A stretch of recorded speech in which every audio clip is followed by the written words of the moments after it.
how to accept and connect Afterpay with your website on Wix. Hello guys, so all what you have to do is simple. This is the dashboard, as you can see.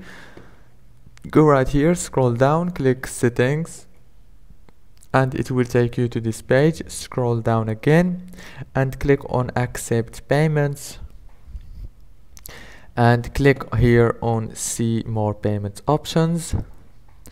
And here you go, right here you will find Afterpay option. Click connect and everything will be done.